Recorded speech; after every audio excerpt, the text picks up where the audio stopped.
Սաթականյանի մահվան 3-րդ տարելիցն է։ Նիկոլ Փաշինյանը քաղաքացու օր է նշում, որևէ երկ չէր հիշատակելով այս օրը, սա դուք ինչպես կմեկնաբանեք եւ 3 տարի անց մեղավորները պատժված չեն, արդարադատություն սպասենք այս գործով։ Ես կարծում եմ ողբերգական միջադեպի առաջին իսկ օրերից քարոզչությունը մանիպուլյացիան, իսկ ավելի ուշ փուլերում արդարության կեղծ սպասումը, որ դե լավ, օքեյ, ճիշտ եք ասում, շատ վատ բան ա եղել, դե հիմա թող գնա դատարան կպարզվի, այդ ամեն ինչը շատ կոնկրետ նպատակ ա ունեցել մոռացության տալ այս դեպքը եւ դա պատահական չէ այն ճանապարհին, որում հիմա Հայաստանի Հանրապետությունն է, ես նկատի ունեմ մեկ անձի շուրջ կոնսոլիդացող իշխանությունը եւ պիտի նման գործիքակազմերով գնար մի ընթացք, որում իրեն սպասարկող մարդկանց, համհարձներին, ծառաներին, դեպուտատներին, մնացած բոլորին պետք է ամեն ինչ կարելի լինի, որովհետեւ իրեն հավատարմության ամբողջ բանաձևը, Նիկոլ Փաշինյանին հավատարմության ամբողջ բանաձևը կփլվի, եթե դա այդպես չլինի։ Եվ դրա համար է, որ նիստերը նշանակվում են դատական չափազանց ուշ, ձգձգվում ինչ-որ անիմաստ խոսակցություններով։ Հայաստանի դատական պրակտիկայի մեջ բացառիկ դեպք է, երբ որ մահվան ելքով վթարա, արագության գերազանցմամբ վարորդ դեպքի վայրը լքել է ու չկա կալանավորում։ Դատական պրակտիկան 99% դեպքերում հանգեցնում է ուղիղ եւ անմիջապես կալանքի եւ որոշակի բարոյական նկատառումներից ելնելով, որը ես չեմ ողջունում, որ կալանքի հիմքում բարոյական նկատառումներ լինեն, որտեղ կալանքը պատիժ չի եւ ռեալ իրական նկատառումներից ելնելով, որ եթե մարդը լքել է դեպքի վայրը, խուսափել է ամենակարևոր փուլից հանգամանքները պարզելու, հետևանքները մեղմելու, այդ մարդը կարա թաքնվի կամ խոչընդոտի քննությանը եւ փաստորեն այդ մտավախությունները իզուր չեն, որովհետեւ մենք տեսնում ենք, որ քրեական գործում առողջվածային կերպով բացակայում են ռադիոկապի ձայնագրությունները, մենք տեսնում ենք,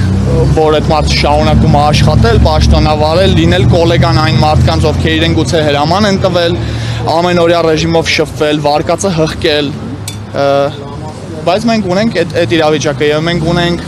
իրավիճակ, որ հանրային հնչեղություն, հետաքրքրություն ներկայացնող գործերով արդարադատության նախարարությունը միշտ գնում է դատավորների հետևից, եթե նիստերի պարբերականություն բանի անց դուրս չի գալիս, այս անգամ տես բան, կողքից հետևում ենք, ոյ չենք միջամտում, տրամաբանության մեջ են։ Այս ամեն ինչը ցույց է տալիս, որ կա շատ հստակ միտում։ Նման հոդվածով հանցանքի համար վաղամության ժամկետը 5 տարի է, նախորդ օրենսգիրքով 5 տարի էր ձգել դատական գործերն այնքան, որ այդ մարդը որևէ րոպե չհայտնվի ազատազրկման մեջ։ Եվ ես կարծում եմ, որ դա փոխադարձ պայմանավորվածություն ու բարտեր է, այդ օրը Շարասյան մեջ տեղի ունեցած խոսակցությունների, հրամանների եւ այլի վերաբերյալ ցուցմունք չտալու դիմաց ազատություն։ Եթե Հայաստանը իրապես լիներ իրավական պետություն, ինչ կլիներ այդ օրը կամ դրանից հետո գոնե այս 3 տարիների ընթացքում այս գործով։ Ես ուրախ եմ, որ այդ հարցը տվեցիք, որովհետեւ հիմա հաճախ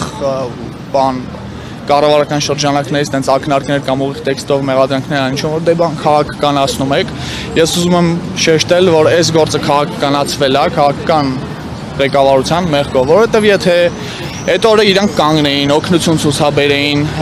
հետո երբ որ պարզվեր, որ տեղի է ունեցել անդառնալին, Նիկոլ Փաշինյանը մեծ հանրային ներգրավվածություն ունենար, ցավակցեր, եթե կալանավորվեր այդ մարդը, որպեսզի կամ առնվազն որևէ այնպիսի խափանման միջոց, լավ ծառայական պարտականությունները օրինակ դադարեցվեին, որպեսզի մարդիկ գոնե տես փոքր հույս ունենային, որ չի լինելու ազդեցություն մյուս վկաների եւ այլի վրա։ Եթե նիստերը պատշաճ արագությամբ դրվեին, իսկ մենք տեսել ենք, որ հենց այդ նույն դատավորը շատ արագ կարող է նիստեր դնի, եթե պետք է լինում։ Եթե այս ամեն ինչը հերթով գնար այն ընթացակարգով, որ հանրության մոտ չլներ ընկալում, որ քաղաքական հովանավորչություն ու քաղաքական հրահանգ կա այս մարդուն դատարանից պրծացնելու, անկախ դատական ակտի ելքից այս գործը չեր ունենա քաղաքական նրբերանգներ, բայց ամբողջ պետական ապարատը պրոպագանդիստները հազար ստեր հորինելով, որոնտեղ չգիտեմ բանա, դա քաղաքացիական անհնազանդության ակցիա փորձ արել անի Սոնա Մնացականյանը այդ պայմաններում ա եղել, այնտեղ չգիտեմ 1000 սուտ ու հերուր անգամ տարածել թույլատրելի հատվածով է անցել էլ հորինեցին որ բան միջազգային հանրության պահանջն ա որ կալոնան հանկարծ կանգ չառնի նման դեպքերում կարծես ՄԱԿ-ի անվտանգության 4 խորհրդի 4 բանաձևերում հատուկ էտել էր գրած որ Նիկոլ Փաշինյանի կորտեժն էլ թող հանկարծ չկանգնի ինչ ասես այդ մարդիկ հորինելու արել են այս գործը քաղաքական ուղեկցման սպասարկման եւ հանգուցալուծման հասցնելու համար եւ դրա համար է որ այս ողբերգական իրադարձությունից 3 տարի անց 3-րդ տարելիցին 4 տարի անց ինձ որպես մի քաղաքացի սփոփում ու մխիթարում է տարբեր քաղաքական հայացքների, տարբեր կյանքի ու քաղաքացիական անցած ճանապարհի, տարբեր հիմա էլ տարբեր քաղաքական ճաշակներ, նախընտրություններ, պլաններ ունեցող մարդկանց սոլիդարությունը այն հարցում, որ մեզ ինչ որ մարդու ուժի ցուցադրության կմահաճույքի համար փողոցներում չեն սպանելու, մեքենաների տակ չեն գցելու ու անցնեն այնպես, կարծես մեզ մեր մայրերը լույս աշխարհ չէին էլ բերել։ Դա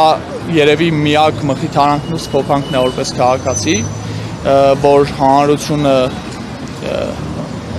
իդեմս այստեղ սեղորման, մեր այստեղ հավաքվելու ու մարդկանց լայն բազմազան կազմի դիմադրումա արձագանքումա ու ցույց է տալիս, որ չի լինելու այդպիսի Հայաստան, որտեղ ինչ որ մեկը ինչ ուզենա անի։